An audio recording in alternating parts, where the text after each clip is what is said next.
ನಾವು ಇವತ್ತಿನ ವಿಡಿಯೋದಲ್ಲಿ ವೈಕ್ಯಂ ಮೊಹಮ್ಮದ್ ಬಶೀರ್ ಅವರು ಬರೆದಿರುವಂತಹ the rightful inheritors of the earth ಅನ್ನುವಂತಹ ಶಾರ್ಟ್ ಸ್ಟೋರಿನ ಡಿಸ್ಕಸ್ ಮಾಡೋಣ. ವೈಕ್ಯಂ ಮೊಹಮ್ಮದ್ ಬಶೀರ್ ಅವರು ಮಲಯಾಳಂ ಸಾಹಿತ್ಯದಲ್ಲಿ ಮೋಸ್ಟ್ ಸೆಲೆಬ್ರೇಟೆಡ್ ರೈಟರ್ ಅಂತ ಹೇಳ್ತಾರೆ. ಮತ್ತು ಇವರು ತಲೆಯೊಲ ಪರಂಭು ಅನ್ನುವಂಥ ಪ್ಲೇಸ್ ಇದೆ, ಕೇರಳದಲ್ಲಿ ಹುಟ್ಟಿರ್ತಾರೆ. ಮತ್ತು ಇವ್ರನ್ನ ತುಂಬ ಫೇಮಸ್ ಆಗಿ ಬೈಪೂರ್ ಸುಲ್ತಾನ್ ಅಂತ ಕರೀತಾರೆ. ಬಹಳಷ್ಟು ಟೈಮನ್ನು ಅವರು ಬೈಪೂರಲ್ಲಿ ಸ್ಪೆಂಡ್ ಮಾಡಿದ್ದಾರೆ. ಮತ್ತು ಇವರು ಅದಲ್ಲದೆ ಇಂಡಿಯನ್ ಫ್ರೀಡಮ್ ಸ್ಟ್ರಗಲಲ್ಲಿ ಸಹ ಭಾಗಿಯಾಗಿರ್ತಾರೆ, ಪಾರ್ಟಿಸಿಪೇಟ್ ಮಾಡಿರ್ತಾರೆ. ಮತ್ತು ಬಹಳಷ್ಟು ಸರಿ ಜೈಲ್ಗೂ ಹೋಗಿರ್ತಾರೆ, ಇಂಪ್ರಿಸನ್ಮೆಂಟನ್ನು ಫೇಸ್ ಮಾಡಿರ್ತಾರೆ. ಮತ್ತು ಅದೆಲ್ಲ ಎಕ್ಸ್ಪೀರಿಯನ್ಸನ್ನು ಅವರು ರೈಟಿಂಗಲ್ಲಿ ನಾವು ನೋಡ್ತಾ ಹೋಗ್ಬೋದು. ಮತ್ತು ಇವರು ತುಂಬ ಸಿಂಪಲ್ ಲ್ಯಾಂಗ್ವೇಜನ್ನು ಯೂಸ್ ಮಾಡ್ತಾರೆ, ಹ್ಯೂಮರನ್ನು ಯೂಸ್ ಮಾಡ್ತಾರೆ, ರಿಯಲಿಸಮ್ ಇರುತ್ತೆ, ಮತ್ತು ಡೀಪ್ ಕಂಪ್ಯಾಷನ್ ಇರುತ್ತೆ ಆರ್ಡಿನರಿ ಪೀಪಲ್ಗೆ. ಮತ್ತು ಇವರು ನೋಟಬಲ್ ವರ್ಕ್ಸನ್ನ ನೋಡಿದರೆ, ಸೊ ರೈಟಿಂಗ್ಸ್ ನೋಡಿದರೆ ಬಾಲ್ಯ ಕಲಾ ಸಖಿ ಅಂತ ಒಂದು ವರ್ಕ್ ಇದೆ. ನೆಕ್ಸ್ಟು ಪತುಮ್ ಯೋಧೆ ಆಧು ಅನ್ನುವಂಥ ವರ್ಕ್ ಇದೆ. ನೆಕ್ಸ್ಟು ಮತಿಲ್ಲು ಕಲ್ ಅನ್ನುವಂಥ ವರ್ಕ್ಸ್ ಇದೆ. ಎಲ್ಲ ಮಲಯಾಳಂ ನೇಮ್ಸ್ ಇದೆ. ಓಕೆ, ಸೊ ಅವ್ರ ಸ್ಟೋರಿ ಮೂಲಕ ಅವರು ಈ ರೈಟರ್ ಏನಿದ್ದಾರೆ ಥೀಮ್ಸನ್ನು ಹೈಲೈಟ್ ಮಾಡ್ತಾರೆ. ಥೀಮ್ಸ್ ನೋಡ್ಬೋದು: ಲವ್, ಹ್ಯುಮ್ಯಾನಿಟಿ, ಈಕ್ವಾಲಿಟಿ, ಮತ್ತು ಪಾವರ್ಟಿ ಮತ್ತು ಫ್ಯಾಮಿಲಿ ಲೈಫ್ ಬಗ್ಗೆ ಇಲ್ಲಿ ಅವ್ರ ರೈಟಿಂಗ್ಸಲ್ಲಿ ನಾವು ನೋಡ್ತಾ ಹೋಗ್ಬೋದು. ಮತ್ತು ಒಂದು ಯೂನಿಕ್ ಸ್ಟೋರಿ ಟೆಲ್ಲಿಂಗ್ ಮೆಥಡನ್ನು ಅವರು ಯೂಸ್ ಮಾಡ್ತಾರೆ. ಮತ್ತು ಅವ್ರ ಸ್ಟೋರಿ ಮೂಲಕ ಒಂದು ಪವರ್ಫುಲ್ ಮೆಸೇಜಸ್ಸನ್ನು ಸಹ ಅವರು ಕೊಡ್ತಾ ಹೋಗ್ತಾರೆ. ಸೊ ಇವರೇನಿದು ಈ ಕಾಂಟ್ರಿಬ್ಯೂಷನ್ ಏನಿದೆ ಲಿಟ್ರೇಚರ್ಗೆ, ಒಂದು ಪರ್ಮನೆಂಟ್ ಪ್ಲೇಸ್ ಸಹ ಅವರಿಗೆ ಸಿಕ್ಕಿದೆ. ಒಂದು ಗ್ರೇಟೆಸ್ಟ್ ಲಿಟ್ರರಿ ಫಿಗರ್ ಅಂತ ನಾವು ಇವರನ್ನು ಕನ್ಸಿಡರ್ ಮಾಡ್ಬೋದು. ಈ ಸ್ಟೋರಿ ಬಿಗಿನ್ ಆಗುತ್ತೆ. ಅನ್ನೇಮ್ಡ್ ನೆರೇಟರ್ ಇರ್ತಾರೆ, ಇಲ್ಲಿ ನೇಮನ್ನು ಮೆನ್ಷನ್ ಮಾಡಿಲ್ಲ. ಅವರು ಒಂದು ಲ್ಯಾಂಡನ್ನು ಪರ್ಚೇಸ್ ಮಾಡಿರ್ತಾರೆ. ಅದು ಎಷ್ಟು ಅಂದರೆ 2 ಎಕರ್ ಕೊಕೊನೆಟ್ ಲ್ಯಾಂಡ್ ಆಗಿರುತ್ತೆ. ಸೊ ಅವರು 2 ಎಕರೆ ತೆಂಗಿನ ತೋಟನ ತೊಗೊಂಡಿರ್ತಾರೆ.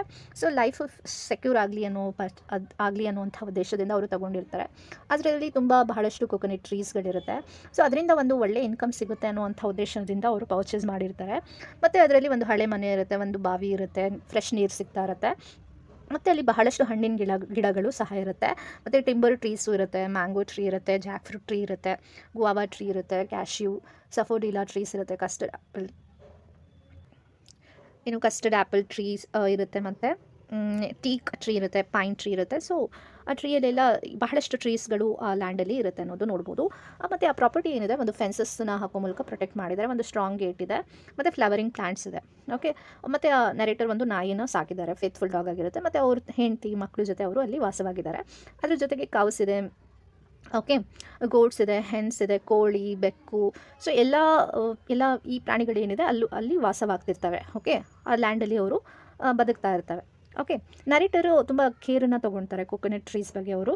ಮತ್ತು ಅದನ್ನು ಚೆನ್ನಾಗಿ ಪೋಷಣೆನ ಮಾಡ್ತಾ ಇರ್ತಾರೆ, ವಾಟರಿಂಗ್ ಮಾಡ್ತಾ ಇರ್ತಾರೆ, ಮ್ಯಾನ್ಯೂರಿಂಗ್ ಮಾಡ್ತಿರ್ತಾರೆ. ತುಂಬ ರೆಗ್ಯುಲರಾಗಿ ನೀರು ಹಾಕೋದು, ಚೆಕ್ ಮಾಡೋದು, ಗೊಬ್ಬರ ಹಾಕೋದು, ಇದೆಲ್ಲ ಕೆಲಸ ಮಾಡ್ತಾ ಇರ್ತಾರೆ.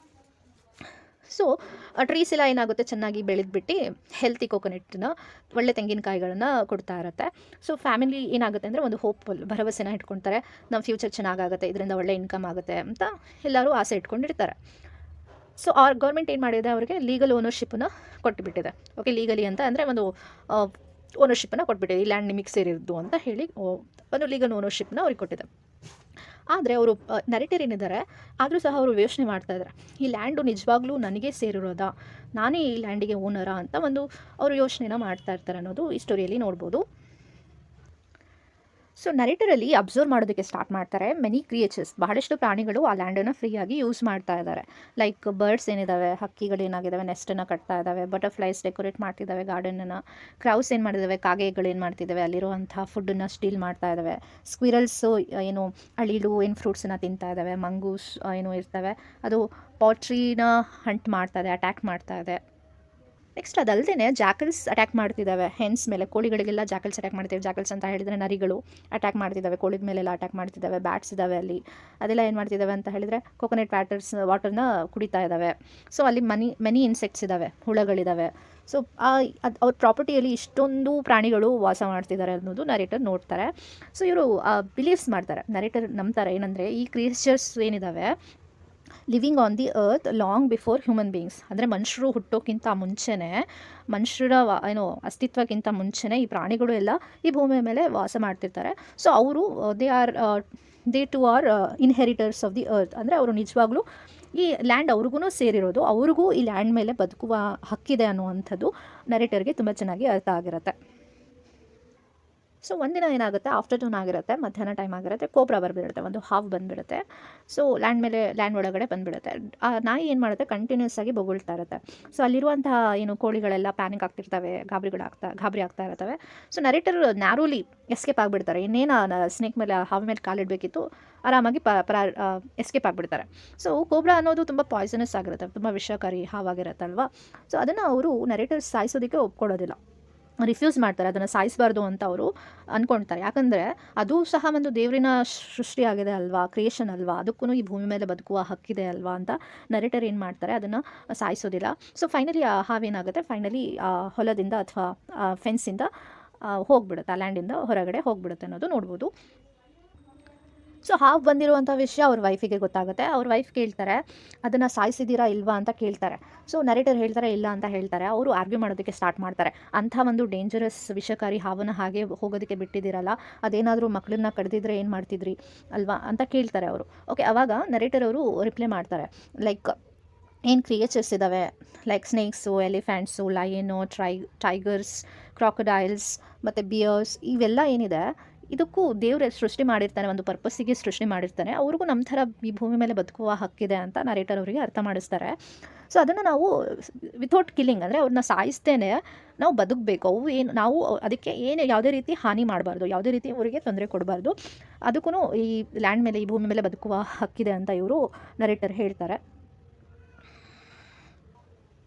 ನರೇಟರ್ ಎಷ್ಟೇ ಅರ್ಥ ಮಾಡಿಸಿದ್ರು ಅವ್ರ ವೈಫು ಸ್ಟ್ರಾಂಗ್ಲಿ ಡಿಸಗ್ರಿ ಆಗ್ತಾರೆ. ಅವ್ರು ಒಪ್ಕೊಳೋದಿಲ್ಲ, ಯಾವುದೇ ರೀತಿ ಅವರು ಒಪ್ಕೊಳೋದಿಲ್ಲ. ಅವ್ರು ಹೇಳ್ತಾರೆ, ಏನು ಈ ಸ್ಪೈಡರ್ ಇದ್ದಾವೆ, ಈ ಟರ್ಮಿಟ್ಸ್ ಅಂದರೆ ಗೆದ್ದಲು ಹುಳಗಳು ಅಂತ ಏನು ಹೇಳ್ತೀವಿ, ಆ್ಯಂಟ್ಸು, ರ್ಯಾಟ್ಸು, ಇಲಿಗಳು, ಸ್ಕಾರ್ಪಿಯನ್ಸು, ಕಾಕ್ರೋಚಸ್ಸು, ಕ್ರಿಕೆಟ್ಸು, ಲಿಸಾರ್ಡ್ಸು ಮತ್ತು ಈ ಸೆಂಟಿಪೀಡ್ಸ್ಗಳು, ಜರಿ ಹುಳಗಳು, ಇದೆಲ್ಲ ಏನು ಮಾಡ್ತಿದ್ದಾವೆ ಅಂದರೆ ಅವ್ರ ಮನೇನ ಡ್ಯಾಮೇಜ್ ಮಾಡ್ತಾ ಇದ್ದಾವೆ.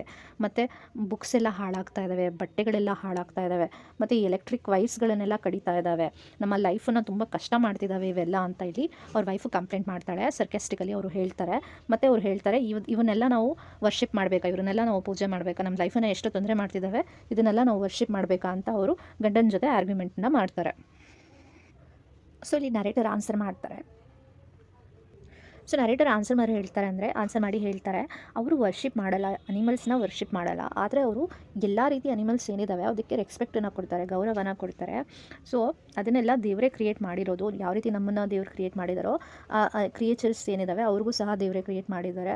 ಮತ್ತು ಹೇಳ್ತಾರೆ, ಅವರು ಜನರಿಗೆ ಬಹಳಷ್ಟು ಡಿಫ್ರೆಂಟ್ ರಿಲಿಜಿಯಸ್ ಬಿಲೀಫ್ಸ್ ಇದೆ. ಕೆಲವೊಬ್ಬರು ಹಾವನ್ನು ವರ್ಷಿಪ್ ಮಾಡ್ತಾರೆ, ಹಾವನ್ನು ಪೂಜೆ ಮಾಡ್ತಾರೆ. ಕೆಲವೊಬ್ಬರು ಬೇರೆ ಪ್ರಾಣಿಗಳಿಗೆ ವರ್ಷಿಪ್ ಮಾಡ್ತಾರೆ, ಕೆಲವೊಬ್ಬರು ನೇಚರ್ನ ವರ್ಷಿಪ್ ಮಾಡ್ತಾರೆ, ಮತ್ತು ಕೆಲವೊಬ್ಬರು ಒಂದು ದೇವರಲ್ಲಿ ನಂಬ್ಕೊಳ್ತಾರೆ, ಮತ್ತು ಇನ್ನೊಬ್ಬರು ಬಹಳಷ್ಟು ದೇವರುಗಳಲ್ಲಿ ನಂಬಿಕೆ ಇಟ್ಕೊಂಡಿರ್ತಾರೆ. ಮತ್ತು ಅದೇ ಜನ ಏನು ಮಾಡ್ತಾರೆ ಅಂದರೆ ಒಬ್ರಿಗೊಬ್ರು ಜಗಳ ಆಡ್ತಾರೆ, ಒಬ್ಬೊಬ್ರಿಗೂ ಸಾಯ್ಸೋಕ್ಕೆ ಹೋಗ್ಬಿಡ್ತಾರೆ ಓವರ್ ದೀಸ್ ಬಿಲೀವ್ಸ್. ಸೊ ಈ ಬಿಲೀವ್ಸಿಂದ ಏನೋ ಆಗುತ್ತೆ ಅಂದರೆ ಬಹಳಷ್ಟು ಜಗಳಗಳೇ ಆಗುತ್ತೆ ಅನ್ನೋದು ನರೇಟರ್ ಏನಿದೆ ಅವರಿಗೆ ಅರ್ಥ ಮಾಡಿಸ್ತಾರೆ. ಬಟ್ ಅವ್ರ ವೈಫು ಕಂಪ್ಲೇಂಟ್ ಮಾಡೋದು ನಿಲ್ಲಿಸೋದೇ ಇಲ್ಲ. ಕಂಪ್ಲೇಂಟ್ ಮಾಡ್ತಾರೆ, ಏನಂದರೆ ಸ್ಕಿರಲ್ಸ್, ಅಳಿಲು ಏನಿರ್ತವೆ, ಬರ್ಡ್ಸ್ ಏನಿರ್ತವೆ, ಕ್ರೌಸ್ ಏನಿರ್ತವೆ, ಬ್ಯಾಟ್ಸ್ ಏನಿದ್ದಾವೆ, ಅವೆಲ್ಲ ಏನು ಮಾಡ್ತಿದ್ದಾವೆ ಅಂದರೆ ಹಣ್ಣಾಗಿರುವಂಥ ಫ್ರೂಟ್ಸ್ಗಳನ್ನೆಲ್ಲ ಅವು ತಿಂತಾ ಇದ್ದಾವೆ.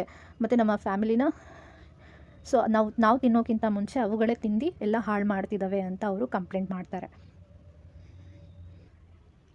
ಸೊ ಅವಾಗ ನರೇಟರ್ ಅವರು ಸಮಾಧಾನದಿಂದ ಅವರಿಗೆ ಅರ್ಥ ಮಾಡಿಸ್ತಾರೆ, ಈ ಅನಿಮಲ್ಸ್ಗೂ ಸಹ ರೈಟ್ಸ್ ಇದೆ, ನೇಚರಿಂದ ಏನೇನು ಪ್ರೊಡ್ಯೂಸ್ ಆಗುತ್ತೆ ಫ್ರೂಟ್ಸನ್ನು ತಿನ್ನುವಂತಹ ರೈಟ್ಸು ಅವ್ರಿಗೂ ಇದೆ, ಈಕ್ವಲ್ ಶೇರ್ ಅವ್ರಿಗೂ ಇದೆ ಅಂತ ನರೇಟರ್ ಹೇಳ್ತಾರೆ. ಮತ್ತು ಅದನ್ನು ಕೇಳಿಬಿಟ್ಟು ಅವ್ರ ವೈಫು ಜೋಕ್ ಮಾಡ್ತಾ ಹೇಳ್ತಾರೆ, ಸೊ ನೀವು ಅಂಥ ಒಂದು ಐಡಿಯಾಸ್ ಇರುವಂಥ ವ್ಯಕ್ತಿ ಆಗಿದ್ದರೆ ನೀವು ಮದುವೆನೇ ಆಗಬಾರ್ದಿತ್ತು. ಓಕೆ, ಮದುವೆ ಆಗದೇನೆ ಯಾವುದಾದ್ರೂ ಒಂದು ಗುಹೆಯಲ್ಲಿ ಹೋಗಿ ಫಿಲಾಸಫಿ ಹೇಳ್ಕೊಂಡು ಇರಬೇಕಿತ್ತು, ಯಾಕೆ ಮದುವೆ ಆಗಿದ್ರಿ ಅಂತ ಇಲ್ಲಿ ಅವ್ರ ವೈಫ್ ಹೇಳ್ತಾರೆ. ಸೊ ಅದಕ್ಕೆ ಆನ್ಸರ್ ಮಾಡ್ತಾರೆ, ನರೇಟರ್ ಹೇಳ್ತಾರೆ, ಅವರು ಹ್ಯೂಮರಸ್ಲಿ ನಗ್ತಾನೆ ಆನ್ಸರ್ ಹೇಳ್ತಾರೆ. ಸೊ ನಾನು ಖುಷಿಯಾಗಿ ಒಂದು ಗುಹೆಯಲ್ಲಿ ಇರ್ತೀನಿ, ನೀನು ಅಲ್ಲಿ if she come along to cook for him. So ಅವರು ಸಹ ಅವ್ರ ಜೊತೆಯಲ್ಲಿ ಬಂದು ಅಲ್ಲಿ ಅಡುಗೆ ಮಾಡಿಕೊಟ್ರೆ ಅವರು ಆರಾಮಾಗಿ ಗುಹೆಯಲ್ಲಿ ಇರ್ತೀನಿ ಅಂತ ಇಲ್ಲಿ ನರೇಟರ್ ನಗ್ತಾ ಅವರಿಗೆ ಆನ್ಸರ್ ಮಾಡ್ತಾರೆ. ಬಟ್ ಅವ್ರ ವೈಫು ಕೇಳೋದೇ ಇಲ್ಲ. ಮತ್ತು ಅವ್ರ ವೈಫ್ ಹೇಳ್ತಾರೆ, ಹಾರ್ಮ್ಫುಲ್ ಕ್ರಿಯೇಚರ್ಸ್ ಏನಿದೆ, ನಮಗೆ ತುಂಬ ತೊಂದರೆ ಮಾಡ್ತಾ ಇರುವಂಥ ಏನು ಕ್ರಿಯೇಚರ್ಸ್ ಇದೆ ಅದನ್ನೆಲ್ಲ ನಾವು ಡಿಸ್ಟ್ರಾಯ್ ಮಾಡಬೇಕು, ಅದನ್ನೆಲ್ಲ ಸಾಯಿಸಿಬಿಡಬೇಕು ಅಂತ ಅವ್ರ ವೈಫ್ ಹೇಳ್ತಾರೆ. ಮತ್ತು ನರೇಟರ್ ಅವರಿಗೆ ವಾರ್ನಿಂಗ್ ಮಾಡ್ತಾರೆ. ಸೊ ನೋಡಿ, human beings okay, humans being ಎಲ್ಲ ಕ್ರಿಯೇಚರ್ಸನ್ನು ಸಾಯಿಸ್ತಾ ಹೋದರೆ ಏನಾಗುತ್ತೆ ಅಂದರೆ ಈ ಭೂಮಿ ಮೇಲೆ ಕೇವಲ ಮನುಷ್ಯರು ಮಾತ್ರ ಇರ್ತಾರೆ, ಯಾವುದೇ ರೀತಿ ಪ್ರಾಣಿ ಇರೋದಿಲ್ಲ ಅಂತ ಇಲ್ಲಿ ಹೇಳ್ತಾರೆ. ಎಲ್ಲ ಪ್ರಾಣಿಗಳು ಮತ್ತು ಏನು ಸ್ಪೀಷೀಸ್, ಅದರ್ ಸ್ಪೀಷೀಸ್ ಏನಾಗ್ಬಿಟ್ಟಿದೆ, ಎಕ್ಸ್ಟಿಂಕ್ಟ್ ಆಗಿಬಿಡ್ತವೆ, ಕಣ್ಮರೆ ಆಗಿಬಿಡ್ತವೆ. ಕೇವಲ ಮನುಷ್ಯರು ಮಾತ್ರ ಈ ಭೂಮಿಯಲ್ಲಿ ಉಳ್ಕೊತಾರೆ ಅಂತ ನರೇಟರ್ ಅವರಿಗೆ ಅರ್ಥ ಮಾಡಿಸ್ತಾರೆ. ಸೊ ಒಂದಿನ ಏನಾಗುತ್ತೆ, ರಾತ್ರಿ ಊಟ ಮಾಡಿ ನರೇಟರ್ ಅವರು ಮಲಗಿರ್ತಾರೆ. ಓಕೆ, ಎಲ್ಲರೂ ಮಲಗಿರ್ತಾರೆ. ಸೊ ನರೇಟರು ಸಡನ್ನಾಗಿ ಎದ್ದೇಳ್ಬಿಡ್ತಾರೆ. ತುಂಬ ಸಿವಿಯರ್ ಪೇನ್ ಆಗ್ತಾ ಇರುತ್ತೆ ಅವ್ರ ಕೈ ಮೇಲೆ, ಕೈ ತುಂಬ ನೋವ್ತಾ ಇರುತ್ತೆ. ಅದಕ್ಕೆ ಅವರು ಎದ್ದೇಳ್ಬಿಡ್ತಾರೆ. ಸೊ ಅವ್ರ ಫೈಫ್ ಏನಾಯಿತು ಅಂತ ಅವ್ರು ನೋಡಿದಾಗ ಒಂದು ಲಾರ್ಜ್ ಸೆಂಟಿಪೀಡ್ ಇರುತ್ತೆ, ಅದು ಕಚ್ಚಿರುತ್ತೆ ಅವ್ರಿಗೆ. ಸೊ ಏನು ಒಂದು ಜರಿ ಹುಳ ಥರ ಏನಿರುತ್ತೆ ಅದು ಕಚ್ಚಿಬಿಟ್ಟಿರುತ್ತೆ. ಸೊ ನರೇಟರ್ ಹೇಳ್ತಾರೆ ಅವರಿಗೆ, ಆ ಹುಳನ ಏನು ಆ ಸೆಂಟಿಪೀಡ್ನ ಹೊರಗಡೆ ಹಾಕಿಬಿಡು, ಸಾಯಿಸ್ಬಿಡು ಅದಕ್ಕೆ ಅಂತ ಹೇಳ್ತಾರೆ. ಬಟ್ ಅವ್ರ ವೈಫ್ ಏನು ಮಾಡ್ತಾಳೆ, ಸೊ ಅದನ್ನು ಇಮಿಡಿಯೇಟಾಗಿ ಕ್ರಷ್ ಮಾಡಿಬಿಡ್ತಾರೆ. ಒಂದು ಶೂಸಿಂದ ತೊಗೊಂಡು ಅದಕ್ಕೆ ಚೆನ್ನಾಗಿ ಹೊಡೆದು ಸಾಯಿಸಿಬಿಡ್ತಾರೆ. ನರೇಟರ್ ಅದನ್ನು ನೋಡಿ ಅವರಿಗೆ ತುಂಬ ಬೇಜಾರಾಗುತ್ತೆ. ಅಂದ್ಕೊಳ್ತಾರೆ, ಒಂದು ಲಿವಿಂಗ್ ಕ್ರಿಯೇಚರ್ನ ಸಾಯಿಸಿಬಿಟ್ವಲ್ಲ ಅಂತ ಅವರು ತುಂಬ ಬೇಜಾರಾಗ್ತಾರೆ ಅನ್ನೋದು ನೋಡ್ಬೋದು. ನೆಕ್ಸ್ಟ್ ಮಾರ್ನಿಂಗ್ ಎದ್ದೇಳಿ ಅವರು ನೋಡ್ತಾರೆ, ಹೊರಗಡೆ ಬಂದು ನೋಡ್ತಾರೆ, ಏನು ಟೆಂಡರ್ ಕೋಕೋನಟ್ಸ್ ಏನಿರುತ್ತೆ, ಏನು ಎಳೆ ತೆಂಗಿನಕಾಯಿ ಏನಿರುತ್ತೆ ಎಲ್ಲ ಕೆಳಗಡೆ ಬಿದ್ದಿರ್ತವೆ. ಓಕೆ, ಸೊ ಅದರಲ್ಲಿ ಕೆಲವೊಂದು ಹೋಲ್ ಆಗಿರುತ್ತೆ. ಓಕೆ, ಆ ತೆಂಗಿನಕಾಯಲ್ಲಿ ಹೋಲ್ ಆಗಿರುತ್ತೆ. ಹೋಲ್ ಆಗಿಬಿಟ್ಟು ಎಲ್ಲ ತೆಂಗಿನಕಾಯಿಗಳು ನೆಲದ ಮೇಲೆ ಬಿದ್ದಿರುತ್ತೆ. ಅವ್ರ ವೈಫ್ ಕಂಪ್ಲೇಂಟ್ ಮಾಡ್ತಾರೆ, ಇದೆಲ್ಲ ಇಲಿಗಳು ಮಾಡಿರುವಂಥ ಕೆಲಸ. ಸೊ ಅದಕ್ಕೆ ಅವ್ರ ಹೆಂಡತಿ ಹೇಳ್ತಾರೆ, ಒಂದು ರ್ಯಾಟ್ ಪಾಯ್ಸನ್ನ ತಗೊಂಡು ಬನ್ನಿ ಅಂತ ಹೇಳಿ ಅವರು ಹೇಳ್ತಾರೆ. ಸೊ ಇದನ್ನು ಕೇಳಿಬಿಟ್ಟು ನರೇಟರ್ಗೆ ತುಂಬ ಬೇಸರ ಆಗುತ್ತೆ. ಅಂದರೆ ಅವ್ರ ಓನ್ ಬಿಲೀವ್ಸ್ ಚಾಲೆಂಜ್ ಮಾಡೋ ಹಾಗೆ ಆಗುತ್ತೆ. ಅಂದರೆ ಸೊ ರ್ಯಾಟ್ಸು ಸಹ ದೇವರ ಕ್ರಿಯೇಷನ್ ಅಲ್ವಾ, ಅದನ್ನು ಸಾಯಿಸೋದು ಚೆನ್ನಾಗಿರುತ್ತಾ ಅಂತ ಇಲ್ಲಿ ಯೋಚನೆ ಮಾಡ್ತಾರೆ ಅವರು. ಸೊ ಇದೇ ರೀತಿ ಕಂಟಿನ್ಯೂ ಆದರೆ ಎಲ್ಲ ಕೋಕೋನಟ್ಸ್ಗಳೆಲ್ಲ ಏನಾಗ್ಬಿಡುತ್ತೆ, ಹಾಳಾಗಿಬಿಡುತ್ತೆ. ಅವ್ರ ಫ್ಯಾಮಿಲಿ ಎಲ್ಲ ಏನು ಅವರು ಜೀವನಾಂಶ ಏನಿದೆ ಅದೆಲ್ಲ ಹಾಳಾಗಿಬಿಡುತ್ತೆ ಅನ್ನೋದು ಇಲ್ಲಿ ಯೋಚನೆ ಮಾಡ್ತಾರೆ ಅವರು. ಮತ್ತು ಅವ್ರ ವೈಫ್ ರಿಮೈಂಡ್ ಮಾಡ್ತಾರೆ, ಸೊ ಅವ್ರ ಮನೆ ಕ್ಲೀನ್ ಮಾಡಬೇಕಾದ್ರೆ ಅವರು ಆಲ್ರೆಡಿ ಬಹಳಷ್ಟು ಸ್ಪೈಡರ್ಸ್ ಆಗಿರ್ಬೋದು, ಕಾಕ್ರೋಚಸ್ಸು, ಆ್ಯಂಟ್ಸು, ಟರ್ಮಿಟ್ಸು, ಕ್ರಿಕೆಟ್ಸು, ಬಿಟ್ಟಲ್ಸು ಮತ್ತು ಸೆಂಟಿಪೀಡ್ಸನ್ನ ಸಾಯಿಸಿಬಿಟ್ಟಿದ್ದಾರೆ ಅಂತ ಅವ್ರ ವೈಫ್ ಹೇಳ್ತಾರೆ. ಮತ್ತು ಅವ್ರ ವೈಫ್ ಅವರಿಗೆ ಹೇಳ್ತಾರೆ, ಸೆಂಟಿಪೀಡ್ಸ್ ಏನು ಎಷ್ಟು ಪೇನ್ಫುಲ್ ಇರುತ್ತೆ, ಹೇಗೆ ಕಚ್ಚಿದಾಗ ಎಷ್ಟು ನೋವಾಗುತ್ತೆ ಅಂತ ನಿಮಗೆ ಗೊತ್ತಿದೆ ಅಲ್ವಾ, ಆದರೆ ಮಕ್ಳಿಗೆ ಕಚ್ಚಿಬಿಟ್ರೆ ಏನು ಮಾಡ್ತೀರಾ ಅಂತ ಅವರು ವಾರ್ನ್ ಮಾಡ್ತಾರೆ. ಅವರು ಇನ್ಸಿಸ್ಟ್ ಮಾಡ್ತಾರೆ, ಅದಕ್ಕೆ ರ್ಯಾಟ್ ಪಾಯ್ಸನನ್ನು ತೊಗೊಂಡು ಬನ್ನಿ ಬೇಗ ಅಂತ ಅವ್ರ ಹಸ್ಬೆಂಡಿಗೆ ಹೇಳ್ತಾರೆ. ಸೊ ನರೇಟರು ರಿಯಲೈಸ್ ಮಾಡ್ಕೊತಾರೆ ಹೌ ಡಿಫಿಕಲ್ಟು ಬ್ಯಾಲೆನ್ಸ್ ಮಾಡೋದು ಎಷ್ಟು ಕಷ್ಟ, ಕೈಂಡ್ನೆಸ್ಸು ಮತ್ತು towards animal, protecting human life. ಒಂದು ಕಡೆ ನಾವು ಅನಿಮಲ್ಸಿಗೆ ಕೈಂಡಾಗಿ ಇರಬೇಕಾಗುತ್ತೆ, ತುಂಬ ಅನುಕಂಪದಿಂದ ಇರಬೇಕಾಗುತ್ತೆ ಅನಿಮಲ್ಸ್ ಜೊತೆ, ಮತ್ತು ನಮ್ಮ ಲೈಫೂ ಸಹ ನಾವು ಪ್ರೊಟೆಕ್ಟ್ ಮಾಡಬೇಕಾಗುತ್ತೆ. ಸೊ ಎರಡನ್ನೂ ಬ್ಯಾಲೆನ್ಸ್ ಮಾಡೋದು ಎಷ್ಟು ಕಷ್ಟ ಅನ್ನೋದು ನರೇಟರ್ಗೆ ಅರ್ಥ ಆಗ್ತಾ ಹೋಗುತ್ತೆ. ಸೊ ನರೇಟರ್ ತುಂಬ ಡೀಪಾಗಿ ಯೋಚನೆ ಮಾಡ್ತಾರೆ, ಫುಡ್ ಚೈನ್ ಬಗ್ಗೆ ಅವರು ಯೋಚನೆ ಮಾಡ್ತಾ ಹೋಗ್ತಾರೆ. ಓಕೆ, ಅವ್ರು ಯೋಚನೆ ಮಾಡ್ತಾರೆ, ಸ್ನೇಕ್ ಅನ್ನೋದು ಫ್ರಾಗನ್ನು ತಿನ್ನುತ್ತೆ, ಜಾಕಲ್ಸ್ ಅನ್ನೋದು ಪಾಟ್ರಿ ಮೇಲೆ ಅಟ್ಯಾಕ್ ಮಾಡುತ್ತೆ, ಮತ್ತು ಸ್ಮಾಲರ್ ಫಿಶನ್ನು ತಿನ್ನುತ್ತೆ, ಇನ್ಸೆಕ್ಟ್ ಬ್ಲಡ್ಡನ್ನು ಕುಡಿಯುತ್ತೆ, ಮೈಕ್ರೋವರ್ಬ್ಸು ಡಿಸೀಸ್ ಕಾಸ್ ಮಾಡುತ್ತೆ, ಮತ್ತು ಹ್ಯೂಮನ್ ಬೀಯಿಂಗ್ಸು ಮೆನಿ ಅನಿಮಲ್ಸನ್ನು ತಿಂತಾರೆ. ಇದೊಂದು ಫುಡ್ ಚೈನ್ ಅಲ್ವಾ ಅಂತ ಅವರು ಯೋಚನೆ ಮಾಡ್ತಾರೆ. ಸೊ ಅವರಿಗೆ ಅನಿಸುತ್ತೆ, ಇದನ್ನೆಲ್ಲ possible for anyone to survive. ಈ ಫುಡ್ ಚೈನ್ ಇಲ್ಲದೇ ಪಾಸಿಬಲಾ, ನಾವು ಇರೋದಕ್ಕೆ ಸಾಧ್ಯನಾ, ಹ್ಯೂಮನ್ ಬೀಯಿಂಗ್ ಬದುಕೋದಕ್ಕೆ ಸಾಧ್ಯನಾ ಅಂತ ಹೇಳಿ ಅವರು ಯೋಚನೆ ಮಾಡ್ತಾರೆ. ಸೊ ಮತ್ತು ಅವರು ದೇವರ ಹತ್ರ ಪ್ರಾರ್ಥನೆ ಮಾಡ್ತಾರೆ. ಸೊ ಅವ್ರು ಏನು ಮಾಡಬೇಕು, ಏನು ಸರಿಯಾದ ದಾರಿ ತೋರಿಸು ಅಂತ ಅವರು ದೇವರ ಹತ್ರ ಪ್ರಾರ್ಥನೆನ ಮಾಡ್ತಾರೆ. ಸೊ ನರೇಟರ್ಗೆ ಏನು ಮಾಡಬೇಕು ಅಂತ ಗೊತ್ತಾಗ್ದೇ ಫ್ಯಾಮಿಲಿಗೋಸ್ಕರ ಅವರು ಜೀವನಾಂಶನ ಉಳಿಸೋದಕ್ಕೋಸ್ಕರ, ಮತ್ತು ಯಾಕಂದರೆ ಅವರು ಕೋಕೋನಟ್ ಎಲ್ಲ ಹಾಳಾಗ್ತಾ ಇದೆ, ಕೋಕೋನಟ್ ಫಾರ್ಮನ್ನು ಉಳಿಸೋದಕ್ಕೋಸ್ಕರ, ಪ್ರೊಟೆಕ್ಟ್ ಮಾಡೋದಕ್ಕೋಸ್ಕರ ಅವ್ರು ಏನು ಮಾಡ್ತಾರೆ, ಕೊನೆಗೂ ಒಪ್ಕೊಳ್ತಾರೆ, ಒಂದು ರ್ಯಾಟ್ ಪಾಯ್ಸನನ್ನು ತಗೊಂಡು ಬರೋದಕ್ಕೆ ಒಪ್ಕೊಳ್ತಾರೆ.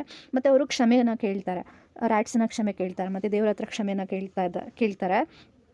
ಸೊ ಅಂದರೆ ಅವರಿಗೆ ಬೇರೆ ದಾರಿ ಏನೂ ಇಲ್ಲ, ಅವ್ರ ಫ್ಯಾಮಿಲಿನ ಅವರು ಪ್ರೊಟೆಕ್ಟ್ ಮಾಡಬೇಕು, ಅದಕ್ಕೆ ಅವರು ಈ ರೀತಿ ಮಾಡ್ತಿದ್ದಾರೆ ಅಂತ ಕ್ಷಮೆನ ಕೇಳ್ತಾರೆ. ಫೈನಲಿ ಏನಾಗುತ್ತೆ ಅಂತ ಹೇಳಿದ್ರೆ, ಅವ್ರ ವೈಫ್ ಏನು ಮಾಡ್ತಾರೆ, ರ್ಯಾಟ್ ಪಾಯ್ಸನನ್ನು ತೊಗೊಳ್ತಾರೆ.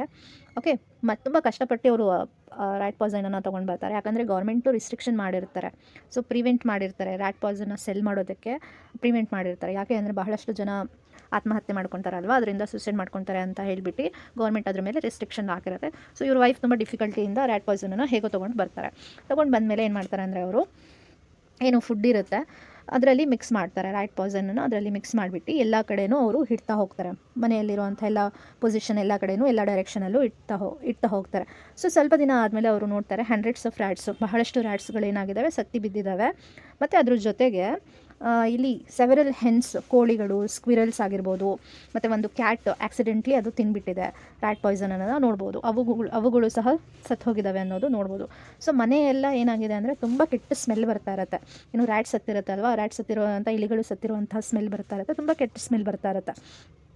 ಸೊ ಡಿಸ್ಪೈಟ್ ಆಫ್ ಕಿಲ್ಲಿಂಗ್ ರ್ಯಾಟ್ಸನ್ನು ಸಾಯಿಸಿದ್ರೂ ಸಹ ಏನಾಗ್ತಿರ್ತವೆ, ಕೋಕೋನಟ್ಸ್ ಏನಾಗ್ತಿರ್ತವೆ ಅದೇ ರೀತಿ ಹೇಗೆ ಮೊದಲೆಲ್ಲ ಬೀಳ್ತಾ ಇದ್ವೋ ಅದೇ ರೀತಿ ಇವಾಗಲೂ ಸಹ ಕೋಕೋನಟ್ಸು ಬೀಳ್ತಾ ಇರುತ್ತೆ. ಸೊ ಅವರು ಕೇರ್ಫುಲ್ ಕಾನ್ವರ್ಸೇಷನ್ ಮಾಡ್ತಾರೆ.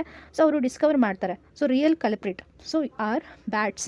ಸೊ ಇದು ಏನು ತೆಂಗಿನಕಾಯಿ ಯಾಕೆ ಬೀಳ್ತಾ ಇದ್ದಾವೆ ಅಂದರೆ ಅದು ರ್ಯಾಟ್ ಎಲ್ಲ ತಿಂತಾ ಇರೋದು, ಈ ಬ್ಯಾಟ್ಸ್ ಏನಿದ್ದಾವೆ ಅದು ತಿಂದು ಕೆಳಗಡೆ ಬಿಸಾಕ್ತಾ ಇದ್ದಾವೆ ಅನ್ನೋದು ಅವರಿಗೆ ಗೊತ್ತಾಗ್ತಾ ಇರುತ್ತೆ. So which comes at night. ಆ ಬ್ಯಾಟ್ಸ್ಗಳು ಯಾವಾಗ ಬರ್ತಾರೆ ಅಂದರೆ ರಾತ್ರಿ ಟೈಮಲ್ಲಿ ಬಂದು ಸೊ ಟೆಂಡರ್ ಕೋಕೋನಟ್ಸ್ಗಳನ್ನು, ಎಳೆ ತೆಂಗಿನಕಾಯಿಗಳನ್ನು ತಿಂದು ಅದರಲ್ಲಿರುವಂಥ ನೀರನ್ನು ಕುಡಿದ್ಬಿಟ್ಟು ಕೆಳಗಡೆ ಡ್ಯಾಮೇಜ್ ಆಗಿರೋದನ್ನು ಏನು ಕೋಕೋನಟ್ಸನ್ನು ಬೀಳಿಸ್ತಾ ಇದ್ದಾವೆ ಅನ್ನೋದು ಅವರಿಗೆ ಗೊತ್ತಾಗ್ತಾ ಹೋಗುತ್ತೆ. ಸೊ ಫ್ಯಾಮಿಲಿ ಇದನ್ನು ಆ ಬ್ಯಾಟ್ಸ್ಗಳನ್ನು ಓಡಿಸೋದಕ್ಕೋಸ್ಕರ ಬಹಳಷ್ಟು ಮೆಥಡ್ಗಳನ್ನು ಟ್ರೈ ಮಾಡ್ತಾರೆ. ಅವ್ರು ಏನು ಮಾಡ್ತಾರೆ ಅಂದರೆ ಆ ಕೋಕೋನಟ್ಟನ್ನು ಒಂದು ಥ್ರಾನಿ ಕ್ರೀಪರ್ಸನ್ನು ಕವರ್ ಮಾಡ್ತಾರೆ, ಮುಳ್ಳುಗಳಿಂದ ಕವರ್ ಮಾಡ್ತಾರೆ. ಒಂದು ನೆಕ್ಸ್ಟ್ ಏನು ಮಾಡ್ತಾರೆ ಅಂದರೆ ಬರ್ಸ್ಟ್ ಕ್ರ್ಯಾಕರ್ಸ್ ಅಂದರೆ ಪಟಾಕಿಗಳನ್ನು ಹೊಡಿತಾರೆ, ಮತ್ತು ಟ್ರೀಸ್ನ ಬೀಟ್ ಮಾಡ್ತಾರೆ, ಅಂದರೆ ಕೋಲಿಂದ ಟ್ರೀಗೆ ಹೊಡಿತಾರೆ, ಮತ್ತು ಕಲ್ಲುಗಳನ್ನು ಎಸಿತಾರೆ, ಬಹಳಷ್ಟು ನಾಯ್ಸ್ಗಳನ್ನು ಮಾಡ್ತಾರೆ, ಮತ್ತು ಅಲ್ಲಿ ಸ್ಕೇರ್ ಕ್ರೌಸ್ಗಳನ್ನು ಇಡ್ತಾರೆ, ಟ್ರೀ ಮೇಲೆ ಇಡ್ತಾರೆ. ಆದರೆ ಯಾವುದೇ ರೀತಿ ಈ ಮೆಥಡ್ಗಳು ವರ್ಕ್ ಆಗೋದಿಲ್ಲ. ಮತ್ತು ಆ ಕೋಕೋನಟ್ಸ್ ಏನಾಗ್ತಿರ್ತವೆ ಹಾಗೆ ಡ್ಯಾಮೇಜ್ ಆಗಿ ಬೀಳ್ತಾ ಇರ್ತವೆ. ಸೊ ಆ ಫ್ಯಾಮಿಲಿ ಎಲ್ಲ ಏನು ಮಾಡ್ತಾರೆ, ಫಿಯರ್ ಮಾಡ್ತಾರೆ. ಸೊ ಇದೇ ರೀತಿ ಆಗ್ತಾ ಇದ್ದರೆ ಅವರು ಪಾವರ್ಟಿ ಅಂದರೆ ಬಡತನದಲ್ಲಿ ಬಂದುಬಿಡ್ತಾರೆ, ಎಲ್ಲ ಫೈನಾನ್ಷಿಯಲ್ ಕ್ರೈಸಿಸ್ ಆಗುತ್ತೆ ಅಂತ ಅವರು ಚಿಂತೆ ಮಾಡೋದಕ್ಕೆ ಸ್ಟಾರ್ಟ್ ಮಾಡ್ತಾರೆ. ಸೊ ನೆಕ್ಸ್ಟ್ ಅವ್ರ ವೈಫ್ ಒಂದು ಐಡಿಯಾನ ಹೇಳ್ತಾರೆ. ಅವ್ರು ಹೇಳ್ತಾರೆ ಅವ್ರ ಕಸಿನ್ನ ಕರೆಸಬೇಕು ಅಂತ ಹೇಳ್ತಾರೆ. ಯಾಕೆಂದರೆ ಅವ್ರ ಕಸಿನ್ ಹತ್ರ ಒಂದು ಗನ್ ಇದೆ. ಸೊ ಆ ಗನ್ನಿಂದ ಅವರು ಬ್ಯಾಟ್ಸನ್ನ ಶೂಟ್ ಮಾಡಬಹುದು ಅಂತ ಹೇಳಿ ಅವ್ರ ವೈಫ್ ಅವ್ರ ಕಸಿನ್ನ ಕರಿಬೇಕು ಅಂತ ಹೇಳ್ತಾರೆ. ಸೊ ಈ ಐಡಿಯಾ ನರೇಟರ್ಗೆ ಇಷ್ಟ ಆಗಲ್ಲ, ಬಟ್ ಅವರಿಗೆ ಬೇರೆ ದಾರಿ ಇಲ್ಲ. ಓಕೆ, ಅವ್ರು ಹೆಲ್ಪ್ಲೆಸ್ ಆಗಿದ್ದಾರೆ. ಓಕೆ, ಮತ್ತು ಬ್ಯಾಟ್ಸಿಗೆ ಅಪಾಲಜೈಸ್ ಮಾಡ್ತಾರೆ, ಕ್ಷಮೆನ ಕೇಳ್ತಾರೆ, ಇನ್ನು ಅಡ್ವಾನ್ಸಲ್ಲಿ ಕೇಳ್ತಾರೆ. ಯಾಕಂದರೆ ಅವ್ರ ಫ್ಯಾಮಿಲಿಗೂ ಪ್ರೊಟೆಕ್ಟ್ ಮಾಡಬೇಕು ಅಂತ ಹೇಳಿದರೆ ಅವರು ಈ ರೀತಿ ಕೆಲಸ ಮಾಡಬೇಕಾಗಿದೆ ಅಂತ ಹೇಳಿ ಕ್ಷಮೆನ ಕೇಳ್ತಾರೆ. ಸೊ ನೆಕ್ಸ್ಟ್ ಡೇ ಅವರು ಕಸಿನ್ ಬರ್ತಾರೆ, ಒಂದು ಗನ್ನನ್ನು ತೊಗೊಂಡು ಬಂದಿರ್ತಾರೆ. ಸೊ ಅದನ್ನು ಅವರು ಏನು ಥೌಸಂಡ್ಸ್ ಆಫ್ ಬ್ಯಾಟ್ಸ್ ಇರುತ್ತೆ ಅದನ್ನು ಶೂಟ್ ಮಾಡೋದಕ್ಕೆ ಅವರು ಬಂದಿರ್ತಾರೆ. ಆ ಬ್ಯಾಟ್ಸ್ಗಳೆಲ್ಲ ಪೀಪಲ್ ಟ್ರೀ ಇರುತ್ತೆ ಅಲ್ಲಿ ಇರ್ತವೆ. ಸೊ ಅದು ಒಂದು ಟೆಂಪಲ್ ಹತ್ರ ಇರುತ್ತೆ ಆ ಪೀಪಲ್ ಟ್ರೀ.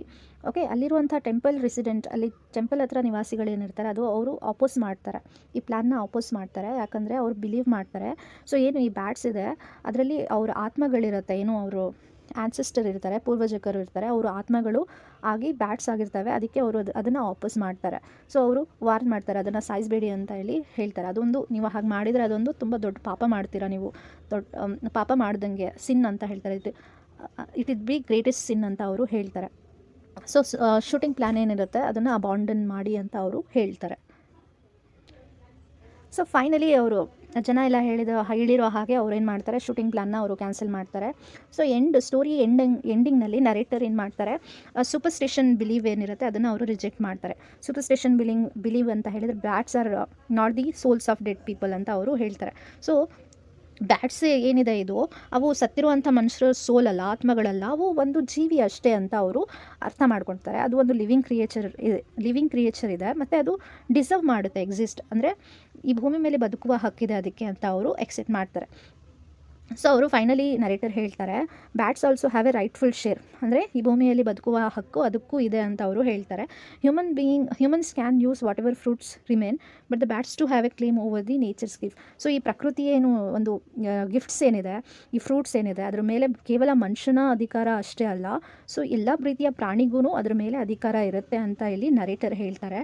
ಸೊ ಅವಾಗ ಫೈನಲಿ ನರೇಟರ್ ಹೇಳ್ತಾರೆ, they are also the inheritors of the earth ಅಂತ ಇಲ್ಲಿ ಹೇಳ್ತಾರೆ. ಸೊ ಮನುಷ್ಯನಿಗೆ ಯಾವ ರೀತಿ ಈ ಭೂಮಿ ಮೇಲೆ ಅಧಿಕಾರ ಇದೆ ಅದೇ ರೀತಿ ಎಲ್ಲ ಪ್ರಾಣಿಗೂ ಭೂಮಿ ಮೇಲೆ ಬದುಕುವಂತಹ ಅಧಿಕಾರ ಇರುತ್ತೆ ಅಂತ ಇಲ್ಲಿ ನರೇಟರ್ ಹೇಳ್ತಾರೆ. ಫೈನಲಿ ನಾವು ಸ್ಟೋರಿನ ಕನ್ಕ್ಲೂಡ್ ಮಾಡ್ಬೋದು. ಈ ಸ್ಟೋರಿ ನಮಗೆ ಒಂದು ಲೆಸನನ್ನು ಕಲಿಸುತ್ತೆ. ಈ ಭೂಮಿ ಅನ್ನೋದು ಕೇವಲ ಮನುಷ್ಯನ ಬದುಕೋದಕ್ಕೆ ಮಾತ್ರ ಇರೋದಂಥದ್ದಲ್ಲ, ಎಲ್ಲ ರೀತಿ ಕ್ರಿಯೇಚರ್ಸ್ಗೂ ಬದುಕುವ ಹಕ್ಕಿರುತ್ತೆ. Like birds, animals, insects, snakes, rats, bats, ಮತ್ತು ಎಲ್ಲದಕ್ಕೂ ಹಕ್ಕಿದೆ. ಮತ್ತು ಎಲ್ಲದಕ್ಕೂ ನೇಚರಲ್ಲಿ ಸಿಗುವಂಥ ಫ್ರೂಟ್ಸ್ ಆಗಿರ್ಬೋದು, ಯಾವುದೇ ರೀತಿ ವಸ್ತು ಮೇಲೆ ಸಹ ಅವ್ರಿಗೂ ಒಂದು ರೈಟ್ಸ್ ಇರುತ್ತೆ, ಶೇರ್ ಇರುತ್ತೆ ಅವ್ರಿಗೂ ಅಂತ ಇಲ್ಲಿ ಹೇಳ್ತಾರೆ.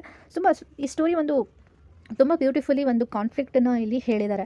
ಓಕೆ, ಮನುಷ್ಯರು ಯಾವ ರೀತಿ ಕಾನ್ಫ್ಲಿಕ್ಟನ್ನು ಫೇಸ್ ಮಾಡ್ತಾರೆ, ಒಂದು ಸ್ಟ್ರಗಲನ್ನು ಫೇಸ್ ಮಾಡ್ತಾರೆ, ಮತ್ತು ಪ್ರೊಟೆಕ್ಟಿಂಗ್ ಹ್ಯೂಮನ್ ಲೈಫ್ ಮತ್ತು ರೆಸ್ಪೆಕ್ಟಿಂಗ್ ನೇಚರ್ನ ನಾವು ಗೌರವನೂ ಕೊಡಬೇಕು ಮತ್ತು ಮನುಷ್ಯನ ಜೀವನನೂ ಪ್ರೊಟೆಕ್ಟ್ ಮಾಡಬೇಕು. ಎರಡರಲ್ಲಿ ಬ್ಯಾಲೆನ್ಸ್ ಮಾಡೋದು ಎಷ್ಟು ಕಷ್ಟ ಇರುತ್ತೆ ಅಂತ ಇಲ್ಲಿ ಹೇಳಿದ್ದಾರೆ.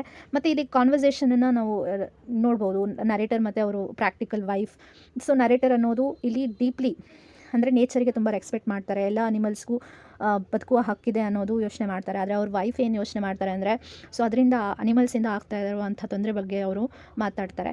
ಸೊ ಇವ್ರ ಕಾನ್ವರ್ಸೇಷನ್ ಬಗ್ಗೆ ನಾವು ನೋಡಿದರೆ ನಮಗೆ ಯೋಚನೆ ಮಾಡ್ಬೋದು ನಾವು, ಅವ್ರ ಕೋ ಎಕ್ಸಿಸ್ಟೆನ್ಸು, ಕಂಪ್ಯಾಷನ್, ಬಯೋಡೈವರ್ಸಿಟಿ ಮತ್ತು ಎನ್ವಿರಾನ್ಮೆಂಟಲ್ ರೆಸ್ಪಾನ್ಸಿಬಿಲಿಟಿ ಅನ್ನೋದು ಎಷ್ಟು ಇಂಪಾರ್ಟೆಂಟ್ ಆಗಿರುತ್ತೆ. ಮತ್ತು ಮಾರಲ್ ಚಾಲೆಂಜಸ್ ಏನಿರುತ್ತೆ ನಮಗೆ, ಮತ್ತು ಎಲ್ಲ ರೀತಿ ಮನುಷ್ಯರು ಇರ್ಬೋದು ಮತ್ತು ಅನಿಮಲ್ಸ್ ಇರ್ಬೋದು. ಸೊ ನಮ್ಮದು ಎಲ್ಲರದೂ ಒಂದು ಮಾರಲ್ ರೆಸ್ಪಾನ್ಸಿಬಿಲಿಟಿ ಇರುತ್ತೆ ಅನ್ನೋದನ್ನ ಈ ಸ್ಟೋರಿ ಮೂಲಕ ನಮಗೆ ರಿಯಲೈಸ್ ಆಗುತ್ತೆ. ಸೊ ಫೈನಲಿ ಈ ಸ್ಟೋರಿ ಎಂಡ್ ಆಗುತ್ತೆ, ಒಂದು ಪವರ್ಫುಲ್ ಮೆಸೇಜಿಂದ ಎಂಡ್ ಆಗುತ್ತೆ. So all living beings are equal heirs to the earth, ಅಂದರೆ ಎಲ್ಲರಿಗೂ ಈಕ್ವಲಿ ಅಧಿಕಾರ ಇರುತ್ತೆ ಈ ಭೂಮಿ ಮೇಲೆ ಅನ್ನೋದನ್ನ ಈ ಸ್ಟೋರಿ ಒಂದು ಮೆಸೇಜನ್ನು ಕೊಡುತ್ತೆ. ಸೊ ಹ್ಯೂಮನ್ ಬೀಯಿಂಗ್ಸ್ ಅಂದರೆ ಮನುಷ್ಯರು ಕಲಿಬೇಕು, ಅಂದರೆ ಹೇಗೆ ಇವ್ರ ಜೊತೆ ಬದುಕಬೇಕು, ಪೀಸ್ಫುಲಿ ಹೇಗೆ ಬದುಕಬೇಕು ಅನ್ನೋದು ಮನುಷ್ಯರು ಕಲಿಬೇಕು ಅನ್ನೋದು ಈ ಸ್ಟೋರಿ ಹೇಳುತ್ತೆ ಅನ್ನೋದು ನೋಡ್ಬೋದು. ಈ ಸ್ಟೋರಿಯಲ್ಲಿ ಇಂಪಾರ್ಟೆಂಟ್ ಥೀಮ್ಸನ್ನು ನೋಡ್ಬೋದು ನಾವು. Coexistent with nature, compassion for all life, conflict between idealism and practicality ಅನ್ನೋದು ನೋಡ್ಬೋದು. ಮತ್ತು ಬಯೋಡೈವರ್ಸಿಟಿ ಆ್ಯಂಡ್ ಇಕಾಲಜಿಕಲ್ ಬ್ಯಾಲೆನ್ಸ್ ನೋಡ್ಬೋದು. ಹ್ಯೂಮನ್ ರೆಸ್ಪಾನ್ಸಿಬಿಲಿಟಿ ಟುವರ್ಡ್ಸ್ ನೇಚರ್, ಮತ್ತು ಸರ್ವೈವಲ್ ಆ್ಯಂಡ್ ಸೆಲ್ಫ್ ಪ್ರಿಸರ್ವೇಷನ್ ಅನ್ನೋದು ನೋಡ್ಬೋದು. ಓನರ್ಶಿಪ್ ಆಫ್ ದಿ ಅರ್ತ್ ಅನ್ನು ನೋಡ್ಬೋದು. ಮಾರಲ್ ಡಿಲೆಮಾ ಆಫ್ ಕಿಲ್ಲಿಂಗ್ ಅನ್ನುವಂಥದ್ದನ್ನು ನೋಡ್ಬೋದು. Respect for all living beings ಅನ್ನೋದು ನೋಡ್ಬೋದು. ಎನ್ವಿರಾನ್ಮೆಂಟಲ್ ಅವೇರ್ನೆಸ್ ಅನ್ನೋದು ಈ ಸ್ಟೋರಿಯಲ್ಲಿ ಮೇನ್ ಥೀಮ್ಸ್ ಆಗಿ ನಾವು ನೋಡ್ತಾ ಹೋಗ್ಬೋದು.